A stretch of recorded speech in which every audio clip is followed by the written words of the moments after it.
Hi everyone, welcome back to the channel. I'm Iris and I hope you're having a good week so far. Today I want to talk about self-harm, explaining what it is and why some people engage in self-harming behaviors. Before I go into it, I want to warn that the following content can be triggering for some people, so if you don't feel comfortable with it, feel free to stop the video at any point. One of the most common stereotypes of self-harm is only teenagers engage in self-harming behaviors. Contrary to popular belief, while it's true that adolescents and young adults do indeed self-harm, people of any age, sexual orientation, and economic social background commit self-harm. What is self-harm? Self-harm can also be referred to as self-injury, and it means hurting yourself on purpose. When people think of self-harm, they think of someone using a knife to cut themselves. However, cutting is not the only form of self-harm. Other examples of self-harm include burning, pulling out hair, and picking at skin. A lot of people may not know this, but hurting oneself is actually a sign of emotional distress, and it's a way of demonstrating self-control. Those who self-harm are usually suffering from a mental illness, such as depression, borderline personality disorder, eating disorders, PTSD, and anxiety. Because those who hurt themselves usually feel helpless or out of control with what's happening to them, it may drive them to injure themselves as a way to cope. Due to their difficulty with managing their emotions, they may rely on self-harming behaviors to distract themselves from the uncomfortable emotions they're feeling, like anger, sadness, and frustration.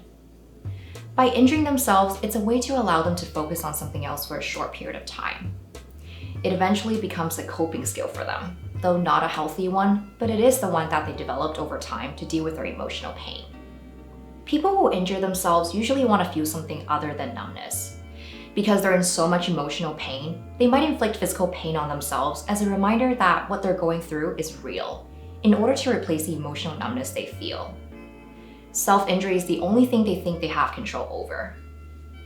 Because a lot of individuals who engage in self-harming behaviors suffer from trauma, some may also believe that what's happening to them is their fault, so they want to punish themselves. For example, if a child witnessed domestic abuse in his home while growing up, he might use self-harm as a coping mechanism. The scars can serve as reminders of the future to allow them to remember what they have once gone through and what's to come.